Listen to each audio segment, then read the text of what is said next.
예, 오늘 첫 시간에는 여러분과 제가 이번 달 마지막에 이번에 우리가 나눈 것이 뭐냐면 대인과 영성이었죠. 그죠? 대인과 영성 본능 단계. 예. 이번 달에 우리가 본 게 대인과 영성 본능 단계였습니다. 그죠?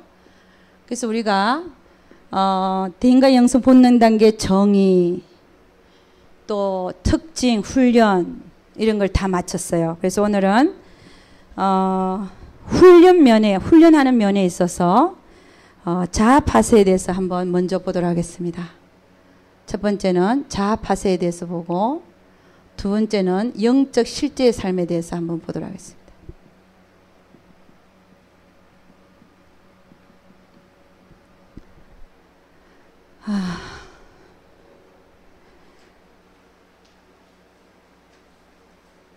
여러분, 우리가 하나님은 우리 인생에 있어서 문제를 일으키시는 이유가, 하나님이 우리 인생에 있어서 문제와 사건을 일으키시는 이유가 뭐 때문에 그렇다고 그랬습니까? 예, 사건을 일으키시는 이유가 우리의 자아를 파쇄하고자 하는 그런 아주 귀한 목적이 있더라는 것입니다.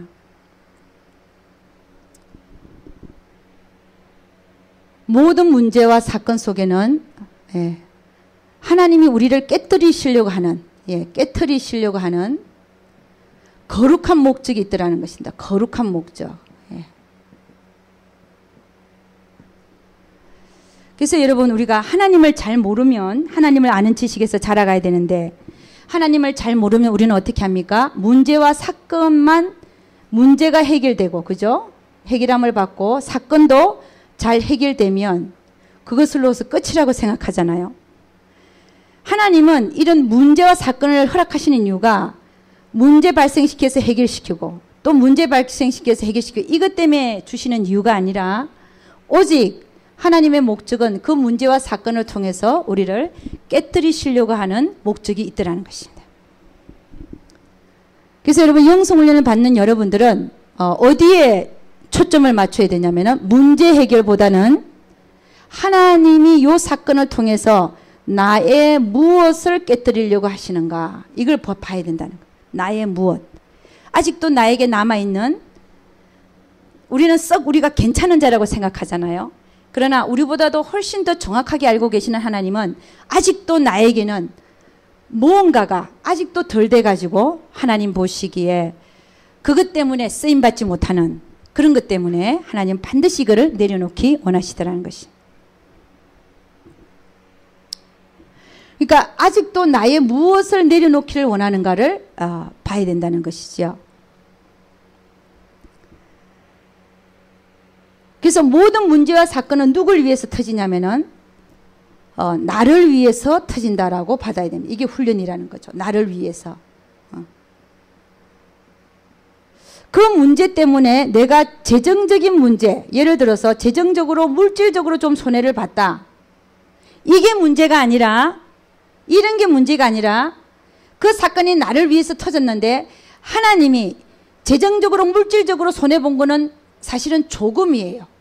조금이고 더 큰 것은 하나님이 원하시는 게 무엇인가를 발견하는 것이 더 큰 것이더라는 것입니다. 내가 어떤 문제를 통해서 물질적으로 좀 손해를 봤지만 영적으로 하나님으로부터 얻는 거 이것이 진짜 큰 것이더라는 거예요. 큰 것. 할렐루야. 하나님은 우리가 영적으로 얻는 것이 있게 하기 위해서 문제와 사건을 발생시키신다는 것입니다. 그러니까 우리 눈으로 보이는 잠깐 동안의 불편함과 물질적인 손해, 뭐 어떤 다른 편리하지 못함, 이런 모든 것들, 이런 것들은, 보여지는 것들은 사실은 우리가 영적으로 얻는 것에 비해서 아무것도 아니더라는 거예요. 그래서 우리는 항상 문제와 사건 속에서 뭐에다 초점을 두느냐? 얻는 것에 초점을 두라. 이게 우리가 그 문제와 사건 속에서 넉넉히 이길 수 있는 얻는 것에 초점을 두라는 것입니다. 반드시 잃는 것이 있고 얻는 것이 있습니다. 잃는 것이 있고 얻는 것이 있다.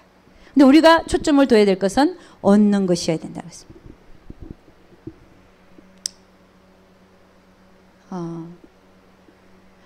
여러분, 내 안에 어떤 문제와 사건 속에서 내 안에서 발견되는 것이 진리가 아닌 거. 진리라는 건 뭐냐면 하나님의 말씀이죠. 하나님의 말씀대로 내가 살지 못하는 게 내가 있으면 정말로 이 문제는 나 때문에 터졌다는 거야. 나 때문에. 때로는 우리에게 어떤 면이 발견되냐면 이기심이 발견되죠. 이기심. 어떤 문제와 사건을 통해서 이기심이 발견되기도 하고, 어떤 때는 고집 센 거. 고집이 세는 거. 어떤 때는 아직도 내가 세상에 마음을 두고 있는 거 발견되죠. 그죠? 세상에 아직도 내가 마음을 두고 있다. 이런 것도 발견되고, 이런 것들을 발견하면 어떤 때는 나에게 자존심 문제. 자존심은 아무 쓰잘데없다 그랬습니다. 하나님 뜻을 행하는 데 있어서 이 자존심은 아무 쓸데가 없어요. 정말 걸레처럼 버려야 될 것이 자존심입니다. 그리고 영적인 사람들은 자존심이 없어요. 영에 속한 사람들은 자존심의 냄새가 안 나요.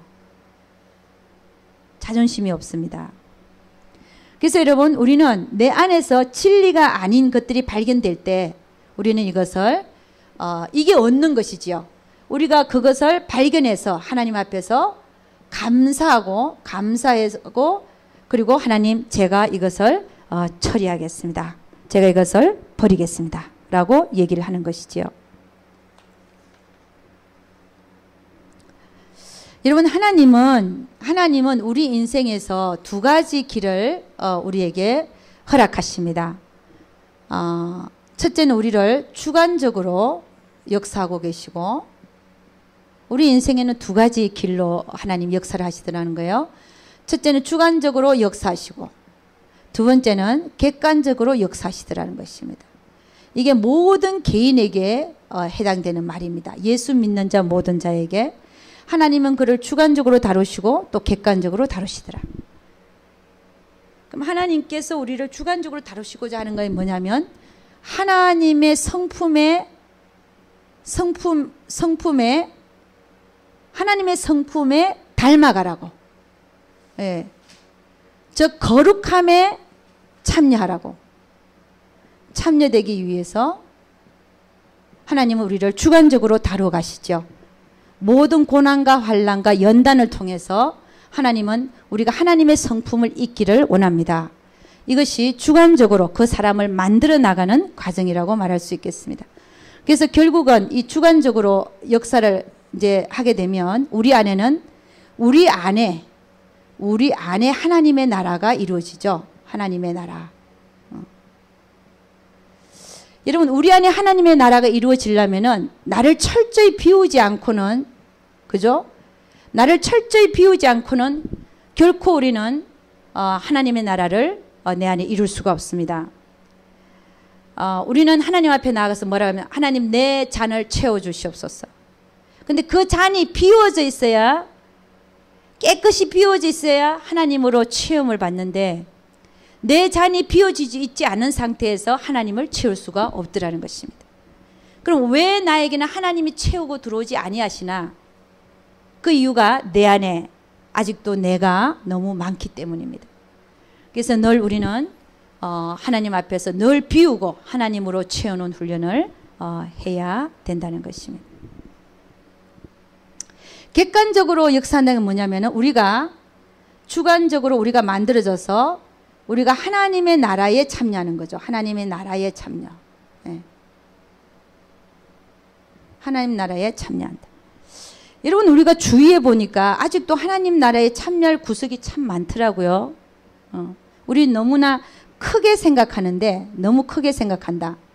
아직도 하나님 보내지 않지만 우리의 삶 속에서 우리는 너무 크게 생각하지 말고 주위에서 작은 일부터 가만 보면 하나님이 우리를 객관적인 그 역사에 우리가 참여되기를 원하는 곳들이 보이더라는 것입니다. 여러 군데 이렇게 보려고 하니까 보이더라는 것입니다. 그래서 여러분, 현재 우리가 꼭 다른 데 나간다 못한다 할지라도 우리 주위에서 내가 사는 그 범위 내에서 이 지역 사회에서 또 지금 내가 살고 있는 가정과 또 직장과 그런 걸 통해서 하나님이 우리로 하여금 객관적인 이 역사 속에 참여시키기를 원하시더라는 거예요. 우리가 참여될 때가 많더라는 거예요. 가만히 보니까 나를 필요로 하는 곳들이 있더라는 거예요. 우리가 그걸 발견해야 됩니다. 그게 그래서 하나님은 우리 인생에서 이 두 가지를 원하시더라는 것이죠. 하나는 내가 하나님의 그 성품에 거룩한 성품에 참여되는 길이고, 두 번째는 그 성품을 가지고 하나님 나라에 객관적으로 참여되는 것을, 이런 일들이 우리 개인적인 삶에 다 일어나고 있더라는 거예요. 다 일어나고 있다. 어떤 사람은 일어나고 어떤 사람은 안 일어나고 하는 게 아니라 그 정도와 그 가는 길의 진도와 빠르고 늦고 하는 게 있지만 하나님은 다 이렇게 역사하고 계시더라는 것입니다.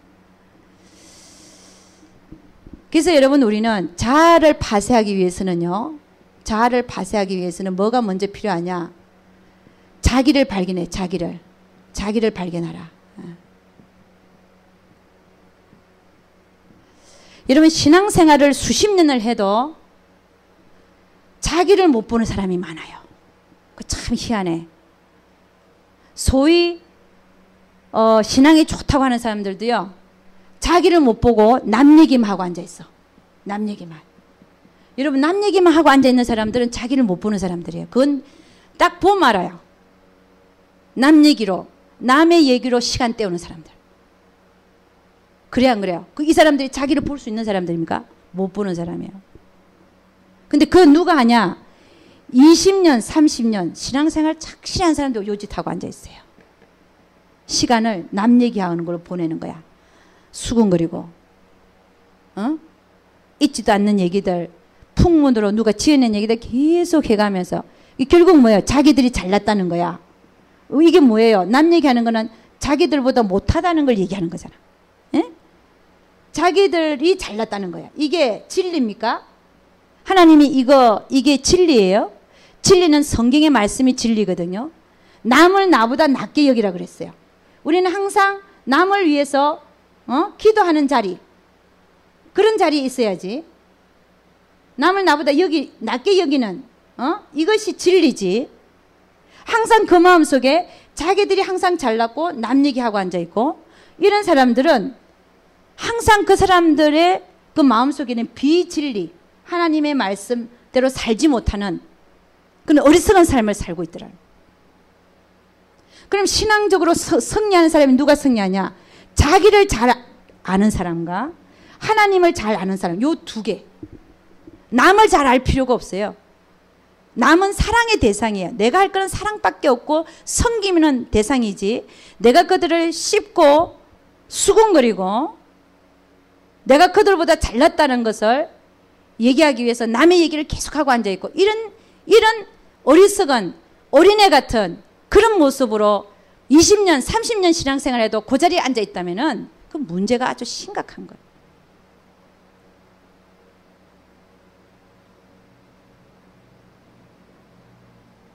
여러분, 우리는 어디 가서나 누구랑 얘기를 하고 있거나 나 혼자 있더라도 하나님 앞에 누가 보여야 되냐면 내가 보여야 돼. 내가. 남이 보이면 안 돼요. 내가 보여야 돼요. 내가 하나님 앞에 앉아 있어야죠. 내가 하나님 앞에 앉아 안 있으니까 남 얘기하고 앉아 있지. 그렇지 않습니까? 영성훈련하는 자들은요, 항상 어느 순간에도 내가 보여야 돼요. 나는 어떤가? 저 사람이 저런 얘기를 하고 있지만 내 마음은 어떤가? 나는 저 상황 속에서 나는 어떻게 했을까? 나를 볼 수 있어야 돼요. 나는 더 했을 거야. 그러면 남 얘기할 필요 있어요? 남 욕할 필요 있어요? 나는 더 했을 거야. 그 상황 속에서. 남들을 불쌍히 여기고, 듣는 순간 기도로 바꾸고, 기도해주고, 그런 사람으로 살아야지. 에?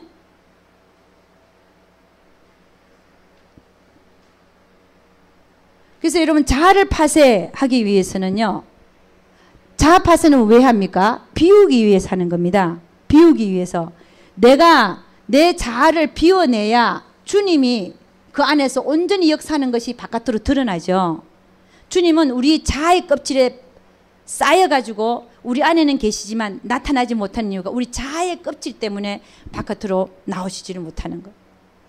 그 자의 껍질을 양파 벗기 하나씩 벗기듯이 벗겨나가면 주님이 나오시는 거예요. 할렐루야.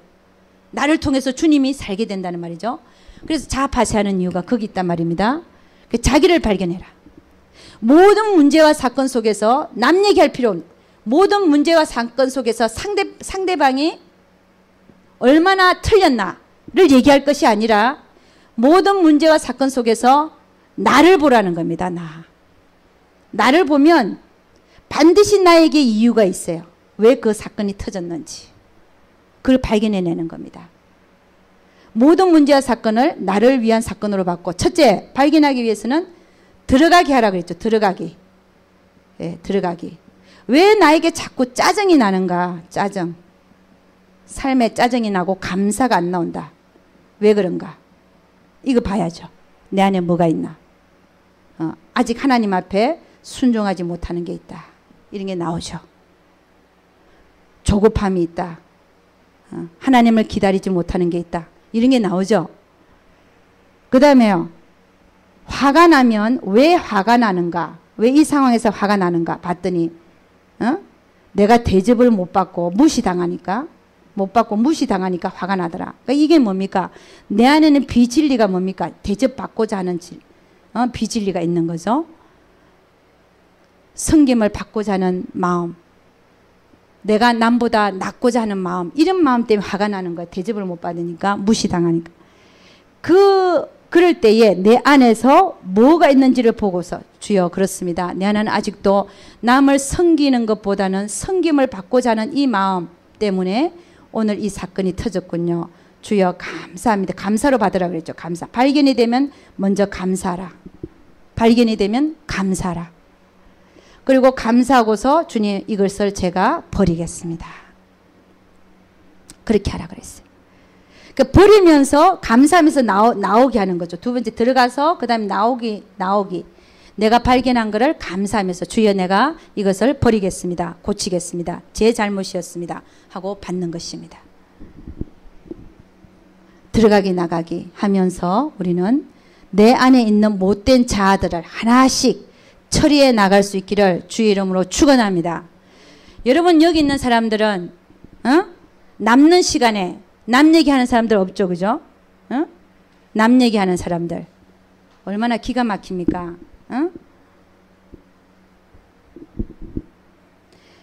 그래서 여러분 우리는 어떻게 해야 되냐?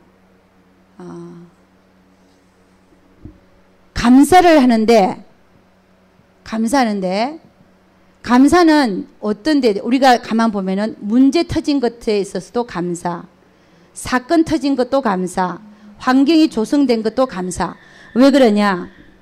하나님은 우리에게 파트너를 보내셔요. 파트너. 문제가 일어났다는 것은 분명히 그 안에 파트너가 있습니다.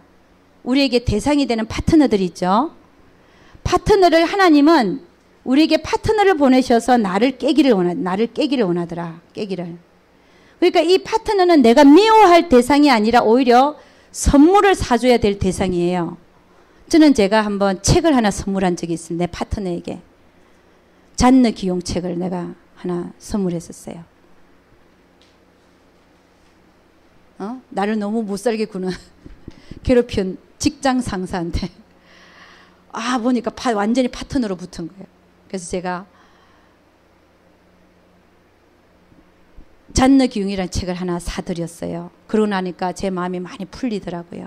미워하는 마음이 풀리고 잘 안 되더라고요. 사랑하려고 하는 게 잘 안 되더라고요. 너무 힘드니까. 그런 상황 속에서 하나님 말씀대로 그래 맞아. 저 사람은 하나님이 나에게 보내주신 천사야. 나에게 보내주신 정말 나를 깨기 위한 파트너야. 감사의 마음으로 책을 하나 선물했어요. 그 사람은 이유를 모르죠. 그렇지만 선물하고 나서 나의 마음이 바꿔지더라는 것입니다. 내 마음이 그를 정말 사랑할 수 있고 미워하는 마음이 조금도 없어지고 선물하는 그 과정을 통해서 그게 아무것도 아닌 것 같지만 저에게 큰 변화를 일으켰어요. 그래서 여러분 파트너로 생각이 드는 사람이 있으면 선물하십시오. 그거는 가정스럽게 하는 것도 아니고 가장하는 것도 아니고 진짜 마음으로 진짜 감사하는 마음으로 주님 내 인생에 있어서 이런 파트너를 있게 하여 주심을 감사합니다. 그래서 내가 넘지 못할 강을 이 파트너를 통해서 넘어가게 하여 주시니 감사합니다 하는 마음으로 선물해야 된다는 것입니다. 할렐루야. 네. 여러분 모든 문제와 사건 속에서 감사하면요 2분의 1은 승리한다. 벌써 넘어갔어요. 그 사건에 대해서 문제에 대해서 환경에 대해서 내가 감사를 하기 시작했다. 그 나는 아무것도 안 해도 2분의 1은 승리하기 시작한 거예요. 할렐루야. 예, 모든 문제와 사건과 환경을 감사로 받을 수 있기를 주 이름으로 축원합니다. 예, 하나도 하나님의 계획하에 없이 일어난 것은 없기 때문에 그렇습니다. 그 다음에 감사로 받고 나서는 나의 문제를 이제 발견하잖아. 그죠? 문제를 발견하고, 그 다음에는 어떻게 되냐면은, 나를 발견해야죠. 그죠? 나를 발견하고 나서 감사를 드리고, 그 다음에 실질적으로 섬김의 자리로 가야 되는 겁니다. 감사로만 끝내면 되는 게 아니야. 마치는 게 섬기는 자리까지. 할렐루야. 문제와 사건과 환경 속에서 감사로 받았다면, 그리고 내가 내 자아를 발견하고 버리겠습니다. 나왔으면, 내가 그것만으로 마치는 게 아니라 이제는 상대방을 위한 섬김의 자리까지 나갈 수 있기를 주 이름을 축원합니다. 이 섬김의 자리는 뭐냐면 내가 이제는 진리로 나아가는 거야. 진리의 삶을 살게 되는 겁니다. 내가 파트너가 나를 깨는 거, 버리는 것까지는 파트너의 개념이지만 이제는 진리의 삶으로 넘어가기 위한 것이 파트너를 섬기는 것입니다. 할렐루야. 원수를 사랑하라. 아멘입니까? 네.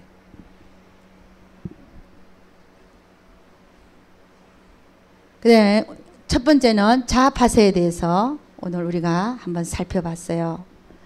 훈련적인 입장에서. 그 다음에 두 번째는 영적 실제에 대해서 제가 잠깐 보도록 한다 그랬습니다. 영적 실제.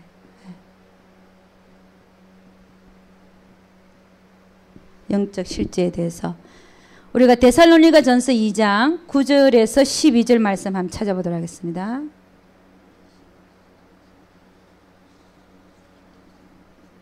데살로니가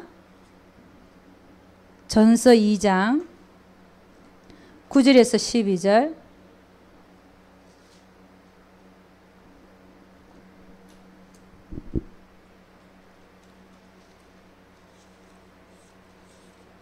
데살로니가 전서 2장 9절에서 12절.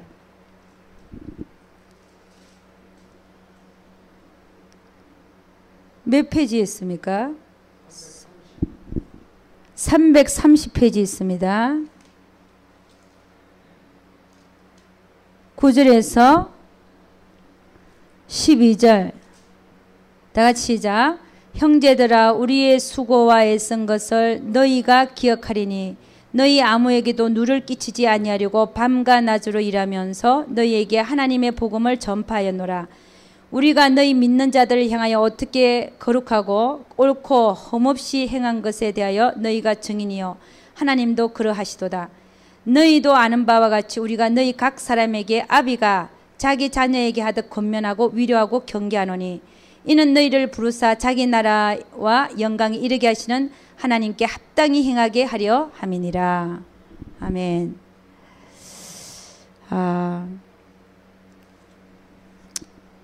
여러분, 영적인 실제라고 하는 것은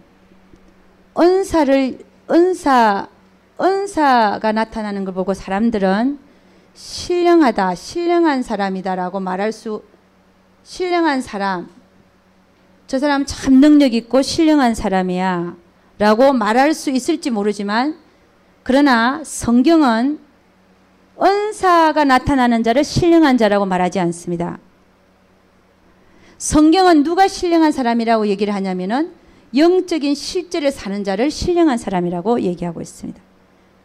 그럼 은사라고 하는 건 뭐냐? 능력이 나타나는 건 뭐냐 이거죠? 은사는 여러분 그 발람 아시죠? 그죠? 발락이 발람을 꼬셔갖고 이스라엘을 저주하려고 그랬잖아요. 근데 이 발람이 나귀를 타고 이제 가고 있었죠. 그죠? 근데 나귀는 자기 앞에 앞에 나타난 칼을 든 사자를 봤는데 발람은 못 봤어요.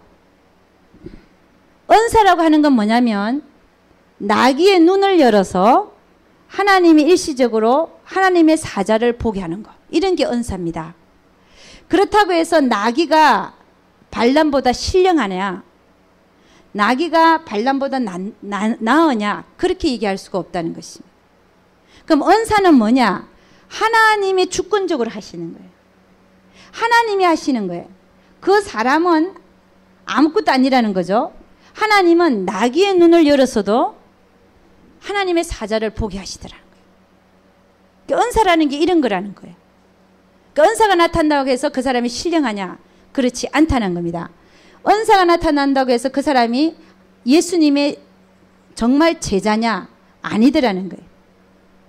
하나님의 제자는, 주님의 제자는 성경이 뭐라고 얘기하고 있냐면은 너희가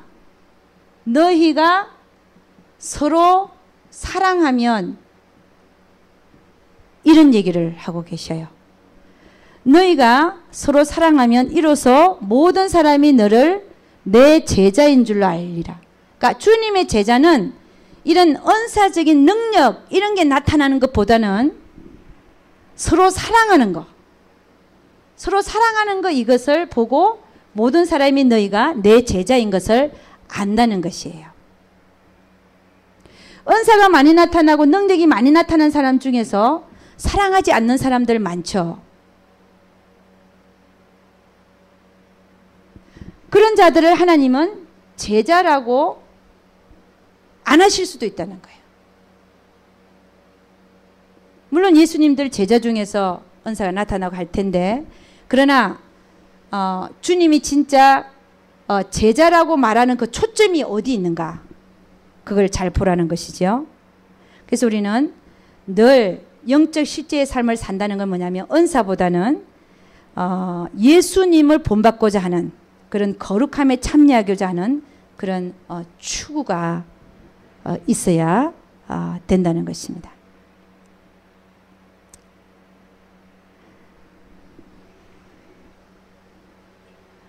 여러분, 영적 실제의 삶을 산다. 첫째는 은사가 나타나는 것이 영적 실제의 삶을 산다, 이게 아니라 그것만 쫓아다니는 사람들 있죠. 그죠?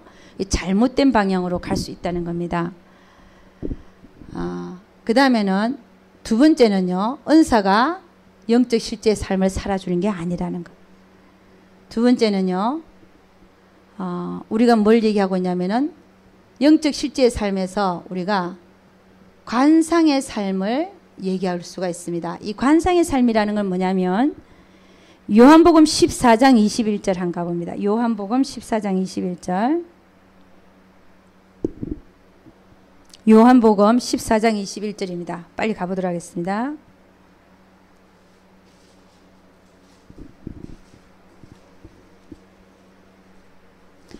요한복음 14장 21절 읽어보도록 하겠습니다. 나의 계명을 갖추고 지키는 자라야 나를 사랑하는 자니 나를 사랑하는 자는 내 아버지께 사랑을 받을 것이요 나도 그를 사랑하여 그에게 나를 나타내리라. 여러분, 이 관상이라고 하는 것은 내 안에 항상 주님이 계신 것이 느껴져요. 느껴진. 이게 왜 이러냐? 내 안에 주님이 나타내시기 때문에 그렇습니다. 나타내신다. 주님이 내 안에서 그분을 드러내세요. 그러면 그분이 자신을 드러내실 때 우리의 영은 그분을 인식합니다. 주님이 내 안에 계시는구나. 그리고 주님의 그 어떤 마음을 감지하고 늘 함께하고 있음을 실질적으로 느낍니다. 왜 이런 현상이 나타나냐? 그분이 내 안에서 자신을 드러내시기 때문에. 그분이 내 안에서 자신을 드러내신다. 네.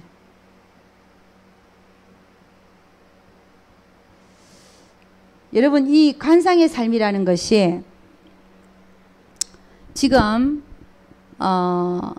오늘 그 읽은 자리가 뭐냐, 요한복음 14장 21절 보니까 언제 그가 우리에게 나타내냐면요, 자기를 나타내냐면은 나의 계명을 가지고 지키는 자라야 나를 사랑하는 자니, 나를 사랑하는 자는 내 아버지께 사랑을 받을 것이요 나도 그를 사랑하여 그에게 나를 나타내리라. 나를 사랑해서 내 계명을 지키는 자에게 그분은 나를 드러내시겠다는 거예요. 그러면 이 얘기가 무슨 얘기냐? 내가 그분을 사랑하여, 사랑이라고 하는 것은 여러분 우리가 기도할 때 하나님을 사랑하는 그 사랑하는 감정이 막 올라오잖아요. 연인을 사랑하듯이. 물론 그것도 사랑의 고백이 될 수 있습니다. 그러나 진짜 주님을 사랑하는 것은 그런 감정적인 것보다도 그분의 계명을 지키는 것. 이게 그분을 사랑하는 거예요. 네가 나를 사랑하면 내 계명을 지키는 것을 보여다오. 이 얘기거든요. 물론 우리가 감정적으로 주님 사랑합니다. 너무 사랑합니다. 너무 달콤하죠. 그러나 그 달콤함에만 젖어 있는 게 아니라 그렇게만 사랑하는 것은 사실은 어떤 무의미할 수도 있습니다. 왜? 삶에서는 하나님의 계명을 지키지 않고 나 혼자만 즐길 수 있습니다. 그러나 그것이 하나님은 그 자리에서 나오라는 겁니다. 나 혼자 즐기는 그 자리. 다른 사람은 다 흩어받고 나 때문에 다 상처받고 삶에서 계명을 지키는 건 없는데 맨날 성전에 가서 하나님과 사랑만 고백하고 앉아있다. 그것도 문제가 있지 않습니까? 하나님이 진짜 원하는 영적 예배는 뭐냐? 하나님의 기뻐하시고 선하시고 온전하신 뜻을 우리 삶에서 분별해서 내 몸을 거룩한 산제사로 드려지는 그것이 우리가 드려야 될 영적 예배라 그랬어요. 그게 하나님의 계명을 지키는 것이고 정말 그를 내가 사랑한다는 것을 몸으로 보여드리는 거잖아요. 헌신하는 거잖아요. 그럴 때 하나님은 우리를 기뻐하신다는 거예요. 영적인 향락, 마취가 될 수가 있습니다. 중독이 될 수가 있습니다. 어떤 사람은 거기에 나오지 않기만을 원합니다. 그 자리에 앉아있기만을 원해. 세상에서는 담을 쌓고 혼자서 하나님과의 관계만, 하나님과의 그 아름다운 연인의 관계, 그것만 즐기는, 그것도 문제가 있다는 거예요. 하나님 그럼 왜 우리를 이 세상에 보내셨을까요? 하나님 뜻을 행하라고 보냈는데 맨날 앉아고 그것만 하고 있다면 어떻게 내가 이 세상에서 빛과 소금의 역할을 감당하며 객관적인 역사에 참여가 되면 주관적인 역사 속에서도 다rum을 받고 해야 되는데 다룸 받지도 않고 거기만 앉아 있는 거예요. 여러분 필요합니다. 그것도 필요해요. 기름 준비하는 것도 다 필요하고 다 필요합니다. 너무 거기 치중해서 그렇게 앉아 있는다는 것은 오히려 잘못됐다는 거예요. 내가 중독돼 있다는 거예요. 그래서 맨날 산에만 올라가 있는 사람들 있죠. 가정은 내버려 두고 내 옆에 있는 가족의 진짜 필요와 요구는 내가 그들에게 줘야 될 사랑은 하지 않고 성전에만 가서 하나님과의 사랑만 속삭이고 있다. 이 문제라. 이게 문제. 하나님은 너 일어나서 당장 가서 내 뜻을 행하라고 말씀하고 있음에도 불구하고 그 중독돼 갖고 마취되어졌고 그러고 있는 거예요. 근데 제가 왜 이 얘기를 하냐? 우리는 충분히 그럴 수 있기 때문에 그렇습니다. 여러분 잘 알아야 돼요. 잘 봐야 돼. 나를 잘 봐야 돼요. 하나님과의 그런, 하나님은 먹는 시간도 필요하지만 내가 하나님이 원하시는 일은 하지 않고 있으면서 그런 일을 하고 있다. 문제가 된다는 거예요. 아멘입니까?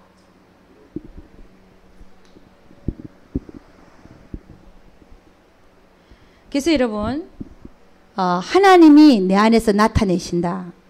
하나님이 자태를 드러내십니다. 자태.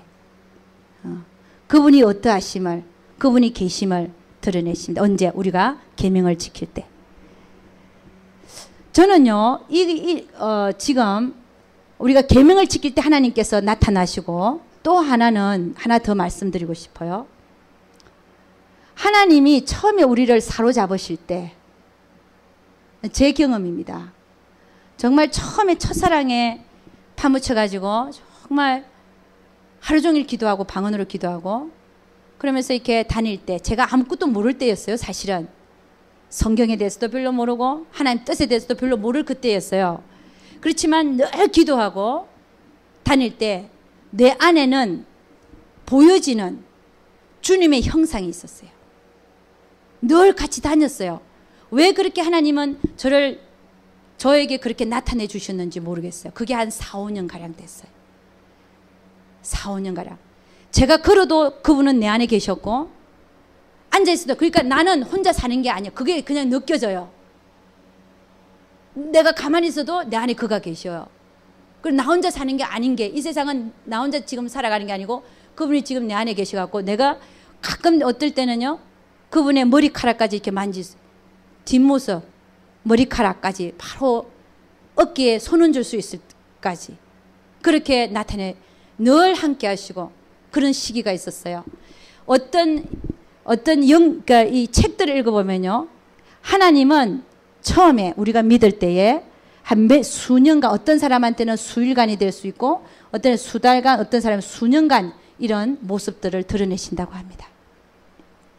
이 초기 때.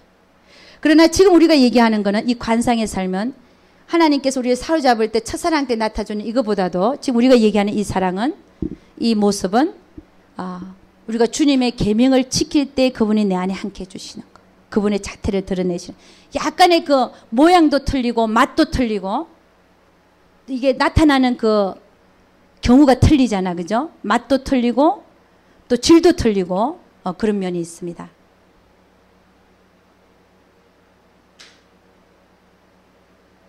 그러니까 어떻게 얘기하면, 여기 사로잡으실 때는 내가 아무 영문도 모르는데 그분이 그냥 함께 해주시는 거예요. 왜 자꾸 보이시지? 어머, 정말 왜 이러시지? 이럴 정도로. 그러니까 어떤 아무것도 모를 때. 그러나 이때는 하나님을 충분히 알고 영적 지각이 생기면서 그분의 계명을 지키면서 살아가는 이 정도에는 아주 그 단계가 깊죠. 그래서 이런 때 나타나시는 하나님은 보니까 깊은 바다가 깊은 바다를 부르는 것처럼, 여러분이 하나님의 말씀에 한번 순종해 보십시오. 그 안에서 흘러넘치는 그 기쁨이 다른 맛으로 나타납니다. 하나님을 볼 수 있어요. 하나님이 나타나셔요. 순종함 속에서.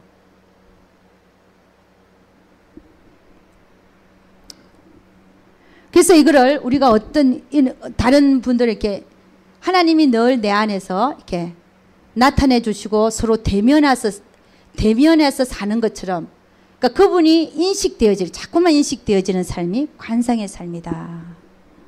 진짜 관상의 삶은 뭐냐? 내가 그분의 계명을 지켜서, 그분이 계명을 지키는 나를 보고 사랑해서 내 안에서 그 자태를 그분이 드러나셔서 우리가 느끼게 되는 거, 그분을 보게 되는 거, 이게 정말 관상의 삶이라고 볼 수 있다는 것입니다.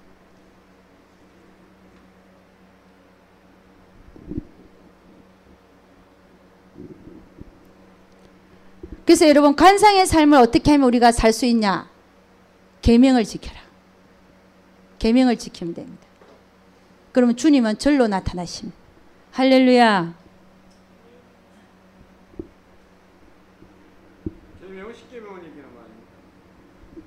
계명이 많죠. 예. 10계명이 기본적이고, 그죠? 계명을 지켜라. 오리를 가자 그러면 십리를 가주라. 이런 건 10계명에는 나오지 않잖아요. 응? 속옷을 벗어달라 그러면 그도까지 줘라. 그런 거 있죠, 그죠? 그런 게 다 계명입니다. 하나님께서 우리에게 주신 계명들이죠, 그죠? 원수를 사랑하라. 연수를 저주하지 말고 축복하고 기도해 주라. 응? 그 다음에는요, 이 관상의 삶을 넘어서서 이제는 또 어떤 삶이 있냐면은 생명의 삶이 있습니다. 생명의 삶. 생명의 삶이 뭐냐? 내 안에서 그분이 나를 대신해서 사는 삶이에요. 참 이 삶은 너무나 고상하고 너무나 힘이 있고 너무나 빛이고 너무나 생명이죠. 그분이 나를 대신해서 사는 삶입니다. 생명의 삶. 이게 영적 실제의 삶을 지금 우리가 나누고 있는데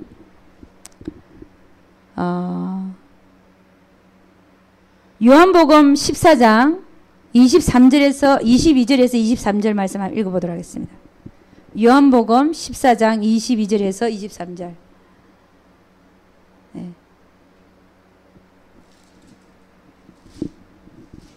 다 같이 시작. 가룟신 아닌 유다가 가로되 주여 어찌하여 자기를 우리에게는 나타내시고 세상에게는 아니하려 하시나이까. 예수께서 대답하여 가라사대 사람이 나를 사랑하면 내 말을 지키리니 내 아버지께서 저를 사랑하실 것이요 우리가 저에게 와서 거처를 저와 함께 하리라.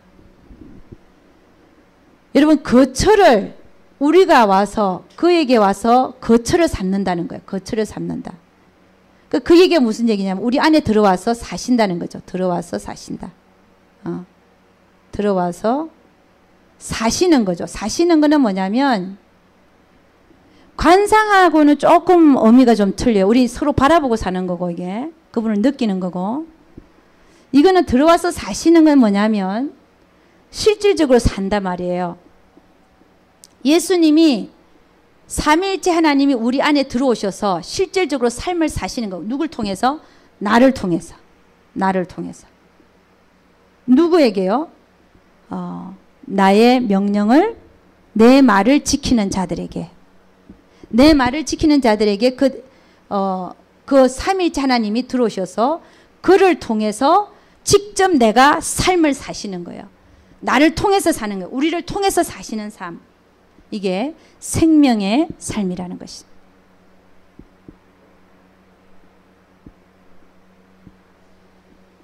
여러분, 우리가 영적 실제의 삶, 우리가 영성훈련을 받는 이유가 결국은 우리가 이 생명의 삶을 살기 위해서 우리는 받고 있습니다. 그래서 예를 들어서 우리가 하나님의 뜻을 행한다. 하나님의 뜻을 먼저 발견해야 돼요. 그죠? 하나님의 뜻을 행하는 것이 진리 단계에서는 내가 하지만 내가 좀 힘든 면이 있습니다. 내가 하려고 하면 참 인간이니까 힘든 면이 있어요. 나를 이겨야 되는 게 있고, 그러나 하나님의 뜻을 발견해서 생명 단계에서는 내가 사는 게 아니라 주님이 그 뜻대로 살아들여요. 내 안에서 쉽게 나가고 그리고 결과도 훨씬 크고 좋고 좋은 열매를 맺게 됩니다. 때로는 우리가 진리의 삶을 살 때는 내가 하나님 뜻을 행하려고 할 때는요, 좀 뜰뜨릅한 열매를 맺을 수가 있어요. 그러나 하나님 뜻을 알고서 그 뜻을 내 안에 계신 주님으로 할 때는 아주 맛있는 열매가, 좋은 열매가 맺어진다는 것입니다. 그래서 진리의 삶하고, 여러분, 우리는 아직 진리의 삶도 못 나갔죠, 그죠? 진리의 삶과 생명의 삶의 차이가 얼마나 큰지 모릅니다. 진리는 내가 해보려고 하는 거예요. 내가 하나님의 뜻을 행하려고 하는 거. 여러분, 하나님의 뜻은 우리가 행할 수가 없습니다. 내 안에 계신 주님이 하셔야 온전히 행할 수 있습니다. 진리의 삶을 사는 것과 생명의 삶을 사는 것이 그렇게 또 틀리다는 것을 얘기하는 거예요.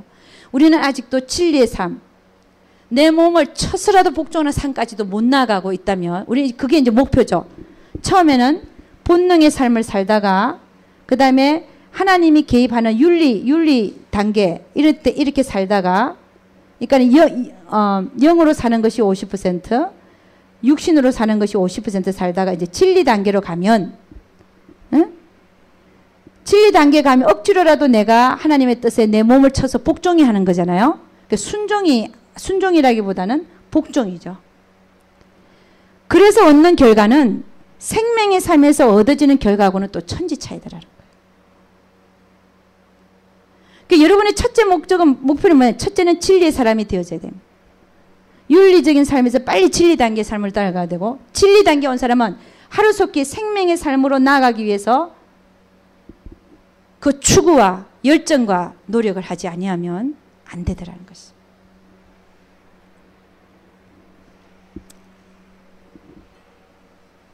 그래서 여러분, 우리는 하루속히 나를 내려놓고 주님으로 사는 훈련 하지 아니하면 우리는 결코 이 영성의 길을 갈 수가 없더라는 것입니다. 모든 삶에 있어서 나를 내려놓고 할렐루야 주님으로 사는 훈련을 할 수 있기를 주의 이름으로 축원합니다. 주님이 나에게 주인 되셔서 내 안에 오셔서 살아주는 그런 삶이 될 수 있기를 주의 이름으로 축원합니다. 그러기 위해서는 나를 내려놓지 않으면 안 되고, 자아를 파쇄하지면 안 되고, 자아를 벗는 훈련을 하지 아니하면 결코 안 되고, 또 내 안에 주님으로 행하는 훈련도 하지 않으면 안 됩니다. 내가 죽었다는 걸, 내가 십자가에 2000년 전에 죽었다는 걸 기억하고, 나의 모든 옛 자아를 십자가에 못 박은 것을 기억하고, 내가 주 안에서 새로운 자로 그렇게 살아야 되더라는 것입니다. 그래서 여러분, 영성이라고 하는 것은 결국은 나를 통해서 주님의 뜻이 이루어지는 것입니다. 주님의 뜻이 이루어지는 것. 나를 통해서 주님의 뜻이 이루어지는 게 영성이라고 말할 수 있습니다.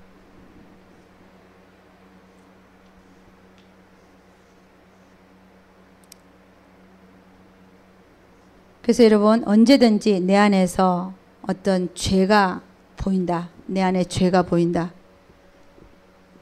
내 안에 죄가 보이면 즉각 거절하고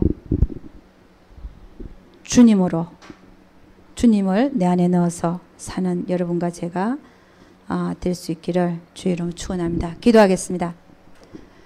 하나님 아버지, 참으로 감사와 찬양을 드립니다. 주님, 저희들 오늘 첫 시간에 자아 파쇄와 영적 실제의 삶에 대해서 나누었습니다. 주님, 이 주제 속에서 반드시 우리가 가지고 가는 귀한 말씀들이 있는 줄로 믿습니다. 우리 하나님, 그 말씀들을 삶에서 적용하고, 또 그리하여 우리의 삶이 어제보다는 오늘이 나은 삶, 오늘보다 내일이 정말로 나은 삶을 살 수 있도록 우리 주님 축복하여 주시옵소서. 우리 하나님께서 우리 모두와 함께하여 주실 것을 믿사옵고, 이 모든 말씀 우리 주 예수 그리스도를 받들어 기도드려서나이다.